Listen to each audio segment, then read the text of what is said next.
کنفرانس در مجلس ملی فرانسه با حضور رئیس جمهور برگزیده شورای ملی مقاومت و شماری از نمایندگان و سناتورها از گروه‌های مختلف پارلمانی و شخصیت‌های برجسته فرانسوی. پاریس، 25 اردیبهشت 1403. سخنرانی‌های فیلیپ گوسلان، نایب رئیس کمیسیون قانون اساسی در مجلس ملی فرانسه، معاون کمیته پارلمانی برای ایران دموکراتیک. هروه سولینیاک، عضو مجلس ملی فرانسه از حزب سوسیالیست، معاون کمیته پارلمانی برای ایران دموکراتیک. ژرار لوسول، عضو مجلس ملی فرانسه از حزب سوسیالیست. ژیلبر میتران، رئیس فرانس لیبرته، بنیاد دانیل میتران. فیلیپ گوسلان: انقلاب جدید ایران توسط زنان رهبری می شود، به خصوص یک زن، مریم رجوی، که با قهرمانی و مقاومتش نه تنها زنان و مردان ایرانی بلکه جهانی را تحت تأثیر قرار می دهد و ما امروز این تأثیر را نمایندگی می کنیم. فراتر از شرایط ایران، این موضوع تایید شده است که رژیم ایران منبع بحران و تنش دائمی است. Madame la Présidente, chers collègues du CPID, présidents et membres, et autres élus, puisque nous avons aussi des élus municipaux de Paris, anciens collègues députés, je pense en particulier à notre collègue Jean-Pierre Brard. Vous saluez toutes et tous en vos grades et qualités, et surtout, chers amis, au-delà de mes collègues qui sont encore élus ou qui ne le sont plus, au-delà de tous les membres et vice-présidents du CPID, chers amis de l'Iran et les amis de ce peuple iranien qui nous réunissent dans une lutte continue, certaine et avec endurance. Et souligner tout d'abord que depuis notre colloque du 30 janvier qui avait lieu un peu à côté dans la salle Lamartine, nous pouvons constater, nous assistons en réalité à une accélération du temps et des développements que nous constations à l'époque, tant sur le plan interne à l'Iran que sur le plan international, particulièrement au Proche et au Moyen-Orient. On peut dire, je le pense sans risque d'erreur, que ces événements récents sont venus confirmer, je dirais même conforter, les analyses que nous avions présentées à ce colloque fin janvier, un durcissement du régime.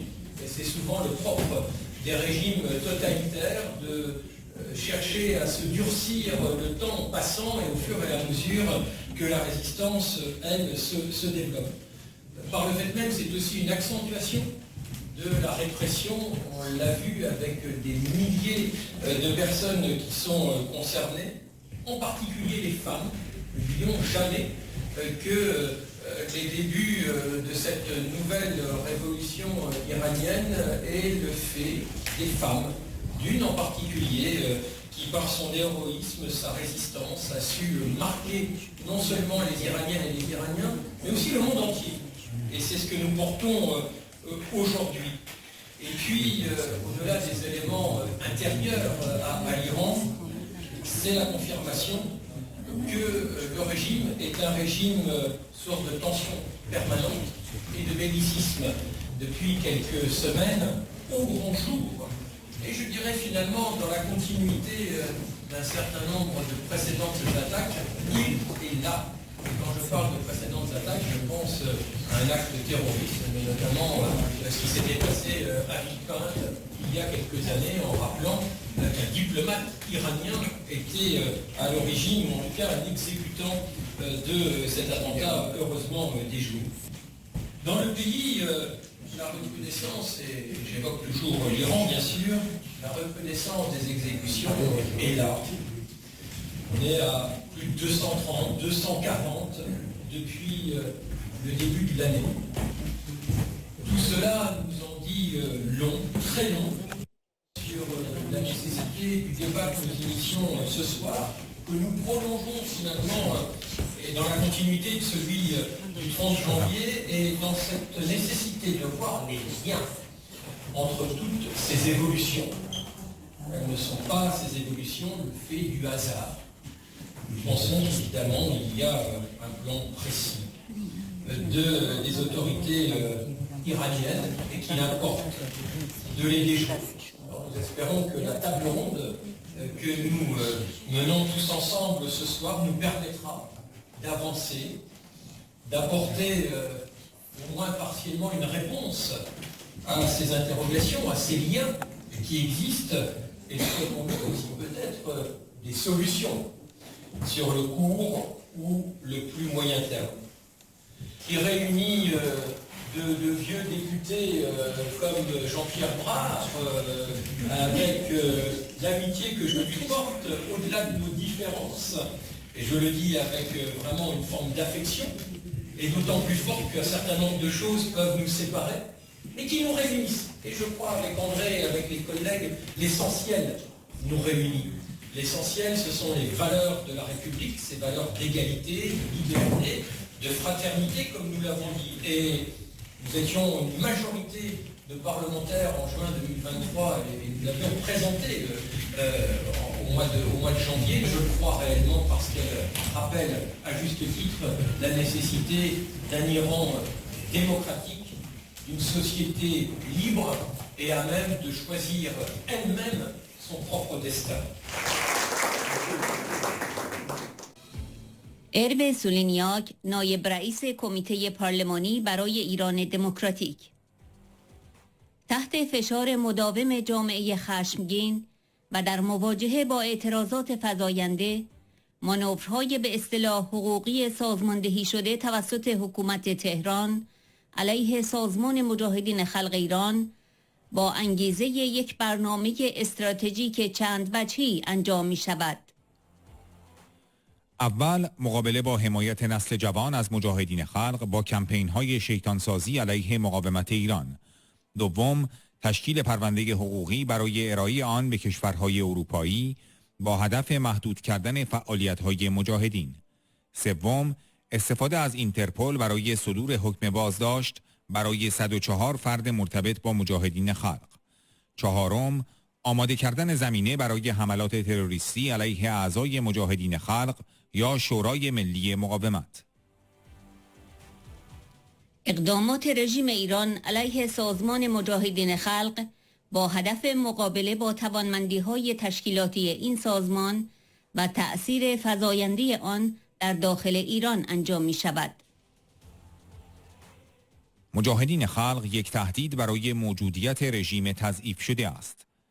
رژیم ضعیفی که تمام تلاش خود را برای مبارزه با این سازمان انجام خواهد داد. Madame la Présidente, chère Mariam Rajavi, chers collègues du CPID, chers amis de la résistance iranienne, nous étions rassemblés il y a un peu plus de 3 mois de cela en salle Victor Hugo ici à l'Assemblée nationale pour un colloque. Et depuis, de l'eau a coulé sous les ponts d'une certaine manière, mais un certain nombre d'événements font que les choses semblent s'accélérer en Iran. J'avais dit à l'occasion de ce colloque du 30 janvier dernier que les manifestations étaient la traduction d'une colère profonde. Si je l'avais dit, c'est parce que le régime essayait peut-être parfois de nous laisser entendre qu'il s'agissait d'un mouvement d'humeur conjoncturelle. Nous savions que ça n'était pas le cas, et c'est bien parce que le régime a vu le risque d'un embrasement incontrôlable qu'il a fait usage d'une violence sans limite pour réprimer ce soulèvement, y compris jusqu'à commettre les pires atrocités contre la population civile. Il se trouve que depuis le rapport de la mission internationale indépendante d'établissement des faits sur la République islamique d'Iran, adopté par le Conseil des droits de l'homme de l'ONU en mars dernier, a confirmé cette analyse.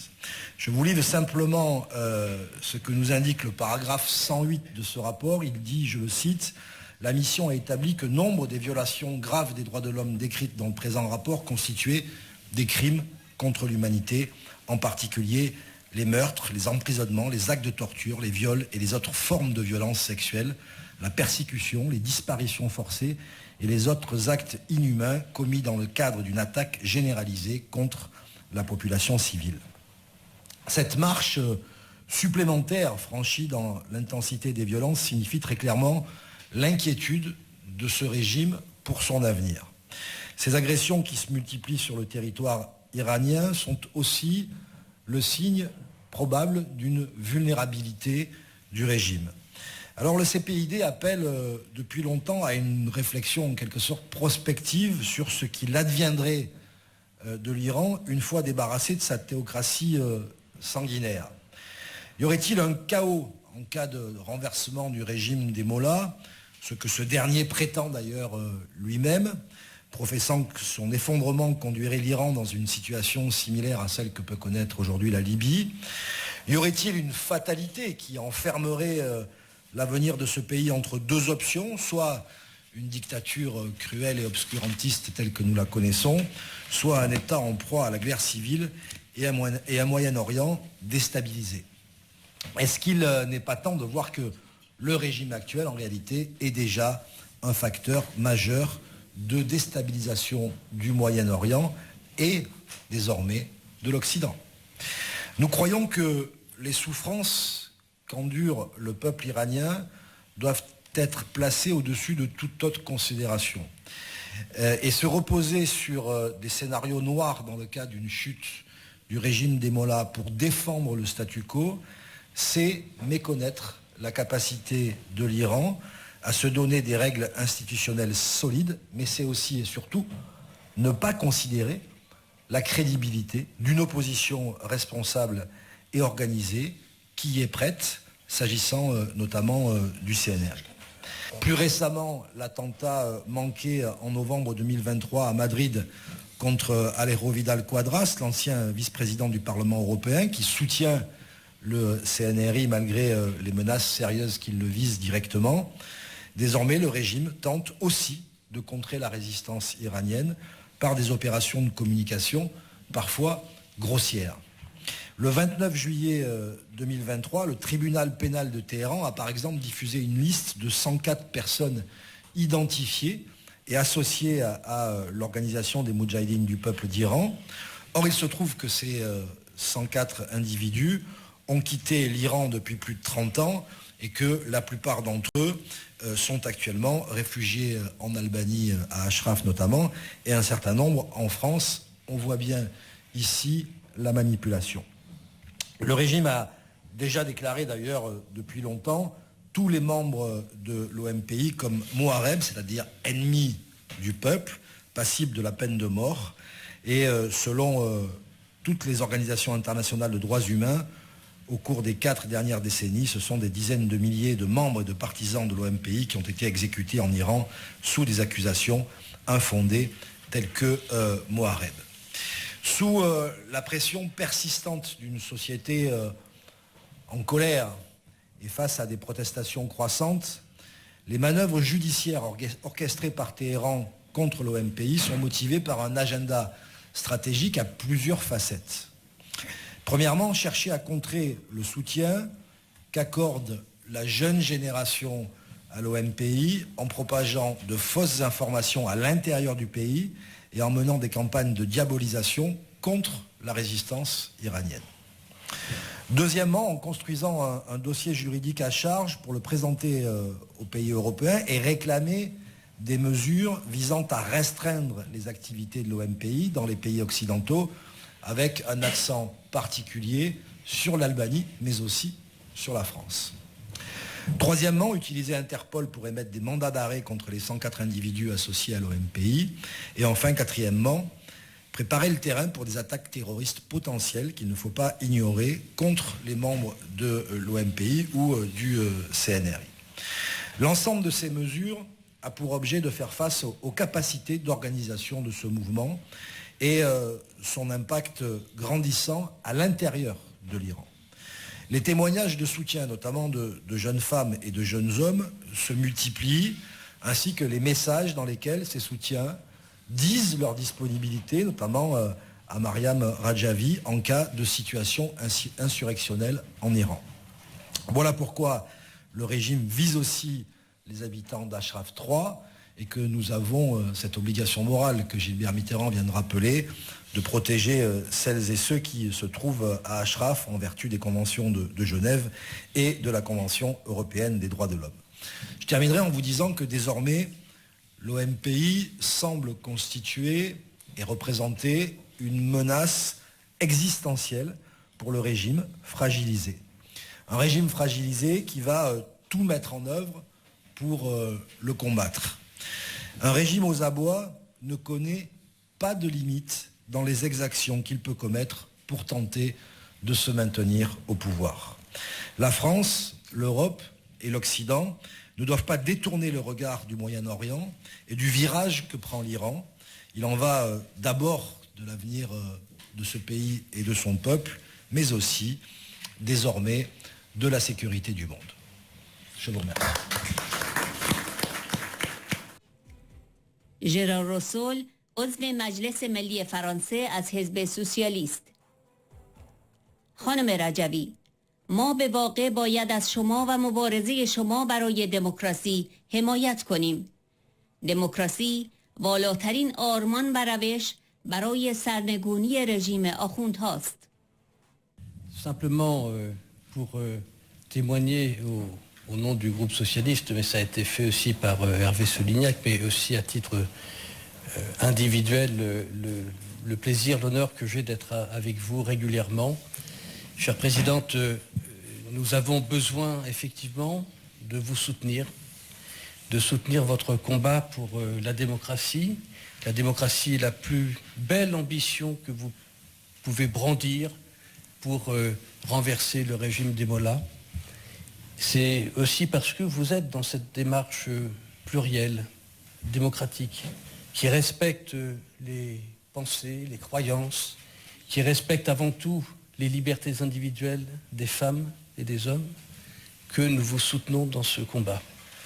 Sachez que nous serons toujours à vos côtés pour défendre, promouvoir la démocratie en Iran et pour vous aider à combattre ce régime des Mollahs.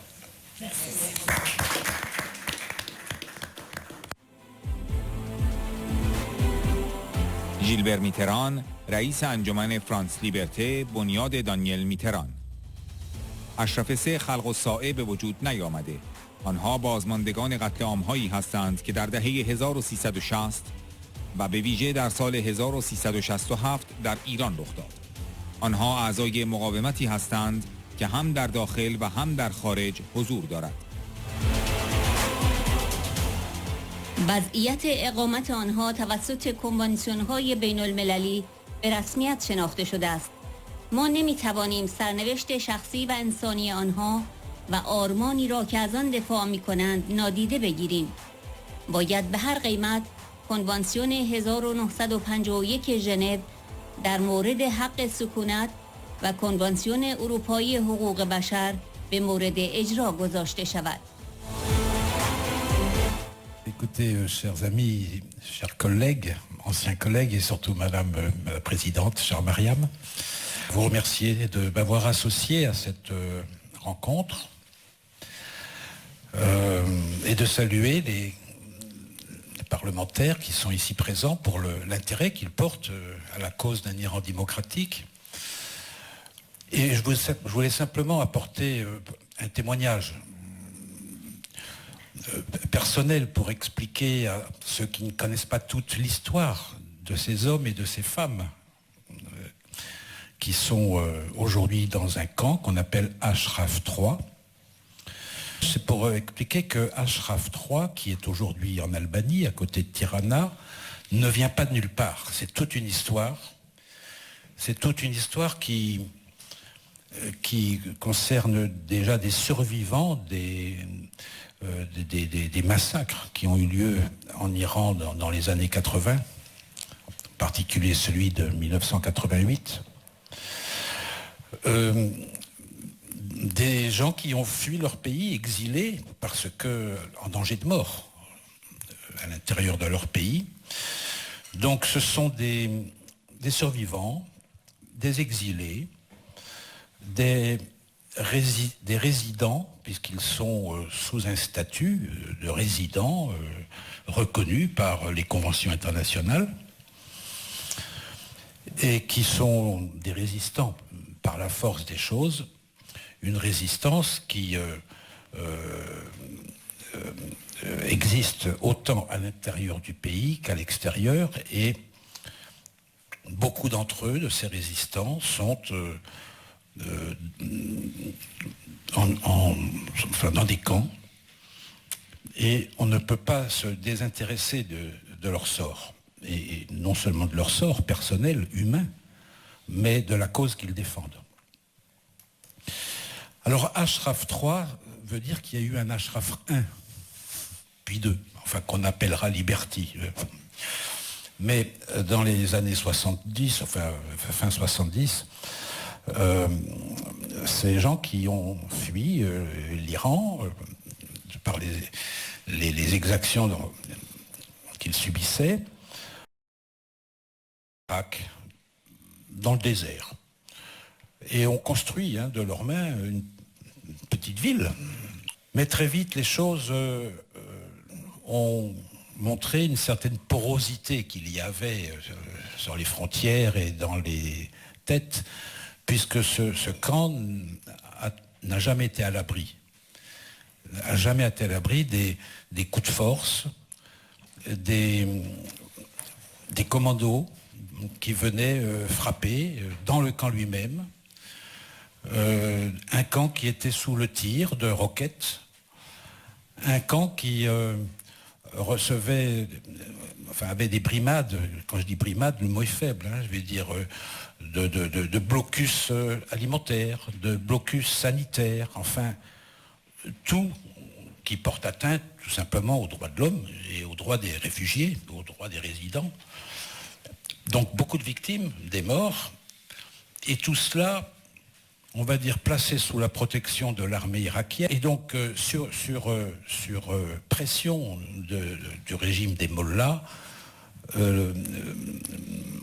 la protection qui était due à ces exilés n'était pas du tout assurée, au contraire, je le dirais presque, il y avait une certaine complicité. Et les choses duraient dans le silence, dans l'oubli, d'une communauté internationale, j'aime pas le terme, mais qui considérait que on pouvait pas être... mais jusqu'au moment où la menace n'était plus des roquettes et des commandos. La menace, c'était la fermeture, carrément, de ce camp. Sous pression de l'Iran, qui demandait la fermeture de ce camp et le retour des exilés au pays, dont on savait très bien qu'ils étaient à ce moment-là livrés à leur sort, c'est-à-dire à la mort, quoi. Donc il y a eu un premier combat après 20 ans de présence à Ashraf 1 pour plaider auprès des différents gouvernements étrangers dans leurs relations avec l'Iran et l'Irak de ne pas fermer ce camp. C'était pas évident. C'était pas évident. Il ne faut pas croire que c'était naturel dans la tête de tous. Et c'est en ce sens que, personnellement, un de mes premiers engagements, c'était cette époque, à travers la Fondation France Liberté et Daniel Mitterrand, qui me souviens même, avait eu des discussions avec Obama lui-même pour qu'il pèse, pour qu'on ne ferme pas ce camp. Mais ça s'est achevé par un transfert de ces réfugiés dans un autre endroit, toujours en Irak. Ce sera le camp Liberty, près de Bagdad. On pouvait le penser plus à l'abri, mais en fait, il n'a pas été plus, quoi. Et cela a continué du côté du camp Liberty. Et cette situation devait trouver une issue parce que ils étaient quand même sous protection on va dire de l'ONU dans son sens large, et personne n'assumait cette responsabilité de les protéger. Il a fallu de nombreuses négociations, tractations, je ne sais pas comment il faut appeler ça, en tout cas c'était un vrai combat politique, et la décision a été quand même enfin prise en 2017, c'est pas si vieux, que ces réfugiés soient accueillis plus loin, quoi, en dehors de cette zone géographique. Et donc, ils ont été accueillis en Albanie. Et donc, nous sommes allés à la rencontre de ces réfugiés qui arrivaient très meurtris d'Irak, très courageux, très dignes, vraiment qui ont rebâti tout un avenir pour eux sur place, on va dire un peu plus loin des bombes. Il faut absolument faire respecter la Convention de Genève de 1951 sur le droit des résidents et la Convention européenne des droits de l'homme. C'est un des points centraux de cette déclaration. Faut qu'on le dise, il faut que le Parlement français le dise, il faut le respect de la Convention de Genève et de la Convention européenne des droits de l'homme. Il faut qu'ils se sentent soutenus par une communauté internationale qui explique aux Iraniens qu'on ne peut pas faire tout et partout, et encore moins dans un pays de l'OTAN.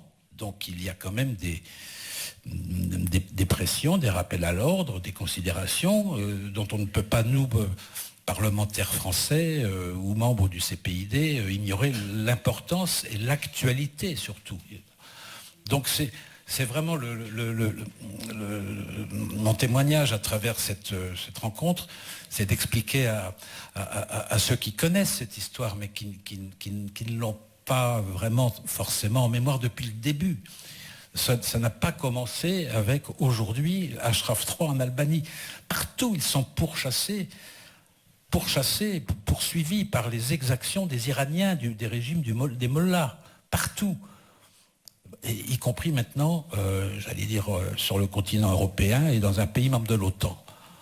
Il faut que les voix parlent, il faut que les voix s'élèvent, et il faut que nos amis parlementaires rejoignent cette déclaration le plus tôt possible et le plus fort possible.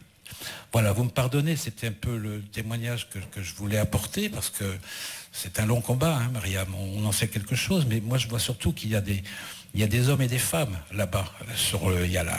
Ils ne résistent plus pour eux-mêmes. Maintenant, ils veulent résister pour les autres. Ils veulent résister pour les autres. Et les autres, c'est nous. C'est évidemment tous les Iraniens qui sont en Iran, mais c'est nous, tous les démocrates, qui n'acceptons pas ce qui a été dit tout à l'heure sur le rôle de l'Iran dans la région, au sein de son propre pays et dans la région. Et maintenant, il voudrait même, on va dire, avoir sa place à son mot à dire dans le monde. On voit bien que l'heure est grave. L'heure est extrêmement grave. Et on n'a pas le droit de se taire, on n'a pas le droit d'oublier, on n'a pas le droit de ne pas voir. Voilà, je vous remercie.